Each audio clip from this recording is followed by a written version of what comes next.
തെരഞ്ഞെടുപ്പ് കമ്മീഷനെ തീരുമാനിക്കാനുള്ള കമ്മിറ്റിയിൽ സുപ്രീം കോടതി ചീഫ് ജസ്റ്റിസിനെ ഉൾപ്പെടുത്തണമെന്ന സുപ്രീം കോടതി വിധിയായിരുന്നു.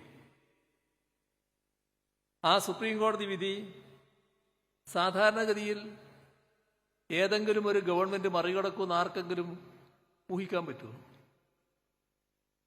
അവിടെയാണ് സംഘപരിവാറിന്റെ പ്രത്യേകത. എന്തും ചെയ്യാൻ തയ്യാറാവും. എന്തും ഒരു മടിയുമില്ലാതെ അതങ്ങോട്ട് മാറ്റി. ചീഫ് ജസ്റ്റിസിനെ മാറ്റി നിയമ ഭേദഗതി കൊണ്ടുവന്നു. വേറൊരാളെ തങ്ങൾക്ക് വേണ്ടപ്പെട്ടയാളെ ഉൾപ്പെടുത്താൻ തീരുമാനിച്ചു. അപ്പോ ഇലക്ഷൻ കമ്മീഷൻ രൂപീകരണത്തിൽ ഇടപെട്ടത് ഈ തരത്തിലാണ്. ഇപ്പൊ സംഘപരിവാർ അജണ്ട ഏതെല്ലാം തരത്തിൽ നടപ്പിലാക്കാൻ ശ്രമിക്കുന്നു എന്നതിന്റെ ഉദാഹരണമായിട്ടാണ് ഇതിനെ കാണേണ്ടത്. ഇപ്പോ പാർലമെന്റിൽ ഭൂരിപക്ഷം നേടിയാലും ഭരണഘടന തൊട്ട് കളിക്കാൻ കുറച്ച് പ്രയാസമുണ്ട്. നേരത്തെയുള്ളൊരു സുപ്രീം കോടതി വിധിയാണ്. കേശവാനന്ദ ഭാരതി കേസിൽ സുപ്രീം കോടതിയുടെ ഭരണഘടനാ ബെഞ്ച് പുറപ്പെടുവിച്ച വിധിയുണ്ട്. അപ്പം അതവർക്ക് തടസ്സമായി നിൽക്കുന്നുണ്ട്. അപ്പോ ഇതെല്ലാം പരിശോധിക്കേണ്ടത് സുപ്രീം കോടതിയാണല്ലോ. ആ സുപ്രീം കോടതിയെ തന്നെ തങ്ങളുടെ ഇംഗിതത്തിനനുസരിച്ച് മാറ്റാൻ കഴിയണം. തങ്ങൾക്ക് വഴങ്ങുന്ന ഒന്നാക്കി മാറ്റണം. അങ്ങനെ അത്തരം നിലപാടുകൾ മാറ്റിമറിക്കാൻ കഴിയുമോ എന്ന പരിശ്രമവും നടത്തിക്കൊണ്ടിരിക്കുകയാണ്.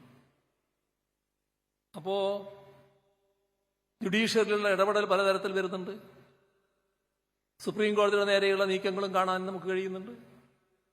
ഇപ്പോൾ ജുഡീഷ്യറിയെ കൈവശപ്പെടുത്താനുള്ള ശ്രമം ഇത്തരത്തിലുള്ള കാഴ്ചപ്പാടിന്റെ ഭാഗമാണ് എന്നതുകൂടി നാം തിരിച്ചറിയേണ്ടതായിട്ടുണ്ട്.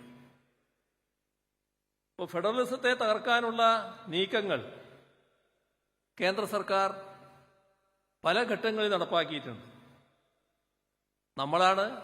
കേരളമാണ് അതിൻ്റെ ഏറ്റവും ആദ്യത്തെ ഉദാഹരണം.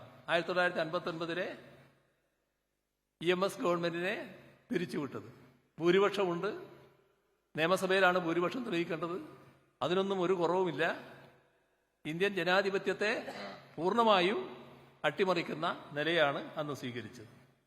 ഇപ്പോൾ ഭരണഘടനയുടെ 356 വകുപ്പ് ഉപയോഗിച്ചു എന്നല്ല, ദുരുപയോഗിച്ച് എത്രയോ ജനാധിപത്യ സംസ്ഥാന സർക്കാരുകളെ പുറത്താക്കുന്ന നടപടികൾ പിന്നീട് സ്വീകരിക്കപ്പെട്ടു. അതിനെതിരെ കോടതി നിലപാട് സ്വീകരിച്ചു. SR ബൊമ്മ കേസിലെ കോടതി വിധി ഇത്തരം ഇടപെടലുകളെ പ്രതിരോധിക്കുന്ന തരത്തിലുള്ളതായി മാറി. ഇപ്പോ ഗവർണർമാര് ബില്ലിൽ അടയിരിക്കുന്നതിനെതിരെ സുപ്രീം കോടതിയിൽ നിന്നുണ്ടായ വിധി ചരിത്രപരമായ വിധിയാണ്. ഫെഡറലിസത്തെയും മതനിരപേക്ഷതയെയും സംരക്ഷിക്കുന്നതിനായി വിവിധ തരത്തിലുള്ള പ്രവർത്തനങ്ങളാണ് നാം നടത്തേണ്ടത്. ആരാധനാലയങ്ങളുടെ മതസ്വഭാവം 1947 ആഗസ്റ്റ് 15 എന്തായിരുന്നുവോ അതായി നിലനിർത്തണമെന്ന് അനുശാസിക്കുന്ന 1991 ആരാധനാലയ സംരക്ഷണ നിയമം നിലനിർത്തേണ്ടതും ഫലപ്രദമായി നടപ്പിലാക്കുന്നതും വളരെ പ്രധാനമാണ്. അതിലുള്ള ഇടപെടലും ഏറ്റവും പ്രധാനമാണ്. ഇതിന്റെ അടിസ്ഥാനത്തിലാണ് 1991 ആരാധനാലയ സംരക്ഷണ നിയമം ചോദ്യം ചെയ്തുകൊണ്ടുള്ള ഹർജികളിൽ കക്ഷി ചേരാൻ ഇടതുപക്ഷം തീരുമാനിച്ചത്. അത്തരം ഇടപെടലുകൾ തുടർന്നും ശക്തിപ്പെടുത്താൻ കഴിയേണ്ടതായിട്ടുണ്ട്. സംഘപരിവാർ പ്രചരിപ്പിക്കുന്ന ചരിത്രം, സംഘപരിവാർ പ്രചരിപ്പിക്കുന്ന സംസ്കാരം, അവർ നടത്താൻ ഉദ്ദേശിക്കുന്ന കാവ്യവൽക്കരണത്തിൽ പൊതിയുന്ന നയങ്ങൾ, ഇതിനെല്ലാം എതിരെയുള്ള വിശാലമായ ഐക്യനിര രൂപപ്പെടുക എന്നത് വളരെ പ്രധാനമാണ്. എല്ലാ ജനവിഭാഗങ്ങളും പരസ്പരം ഇടപെടുന്ന പൊതു ഇടങ്ങൾ സംരക്ഷിക്കുക എന്നത് പ്രധാനപ്പെട്ട ഉത്തരവാദിത്വമായി ഏറ്റെടുക്കാൻ നമുക്ക് കഴിയണം. ഭരണഘടന വിഭാവനം ചെയ്യുന്ന സാധ്യതകളെ ഉപയോഗപ്പെടുത്താൻ കോടതികളെ ഇടപെടുവിക്കുന്ന രീതിയിൽ നല്ലതുപോലെ മുന്നോട്ട് പോകാനുമാവണം.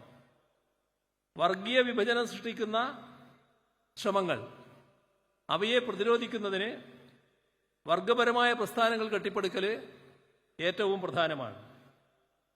അതിലൂടെ ജീവിത പ്രശ്നങ്ങളുടെ അടിസ്ഥാനത്തിൽ ജനങ്ങളുടെ യോജിപ്പുണ്ടാകും. അത്തരം പ്രവർത്തനങ്ങൾ ഏറ്റെടുക്കുക എന്നതും രാജ്യത്തിൻ്റെ ഭാവിക്ക് പ്രധാനമാണ്. സംഘപരിവാറിൻ്റെ രാഷ്ട്രീയത്തിനെതിരെ വിശാലമായ ഐക്യനിര കെട്ടിപ്പടുക്കുക എന്നത് പ്രധാനമാണ്. പ്രാദേശിക ജനാധിപത്യ കക്ഷികളെ ഉൾപ്പെടെ യോജിപ്പിച്ചുകൊണ്ടുള്ള പ്രവർത്തനങ്ങൾ ഇക്കാര്യത്തിൽ സംഘടിപ്പിക്കേണ്ടതുണ്ട്. സംഘപരിവാർ മുന്നോട്ട് വെക്കുന്ന സാമ്പത്തിക നയങ്ങൾക്കും നവഫാസിസ്റ്റ് നയങ്ങൾക്കുമെതിരായി വ്യക്തമായ ബദലോടുകൂടിയുള്ള കാഴ്ചപ്പാട് ഇടതുപക്ഷ പ്രസ്ഥാനങ്ങൾക്കാണുള്ളത്. ഇടതുപക്ഷ ഐക്യം ശക്തിപ്പെടുത്തേണ്ടതും ജനാധിപത്യ ശക്തികളെ അതോടൊപ്പം അണിനിരത്തേണ്ടതും ഇന്നത്തെ ഏറ്റവും പ്രധാനപ്പെട്ട ഉത്തരവാദിത്വമാണ് എന്ന് നാം കാണണം. അങ്ങനെ ഇത്തരം നീക്കങ്ങളെ, തെറ്റായ നീക്കങ്ങളെ പ്രതിരോധിക്കാൻ നമുക്ക് കഴിയണം. അതിന് ഫലപ്രദമായ നേതൃത്വം കൊടുക്കാൻ ഇടതുപക്ഷത്തിന് സാധിക്കണം എന്നുകൂടി ഓർമ്മിപ്പിച്ചുകൊണ്ട് മറ്റു കാര്യങ്ങളിലേക്ക് കടക്കാതെ, ഇപ്പം തന്നെ കുറച്ചധികം സമയമായിപ്പോയി, ഈ പരിപാടി ഔപചാരികമായി ഉദ്ഘാടനം ചെയ്ത് അറിയിച്ചുകൊണ്ട് അവസാനിപ്പിക്കുന്നു. നിങ്ങൾക്കെൻ്റെ അഭിവാദ്യങ്ങൾ.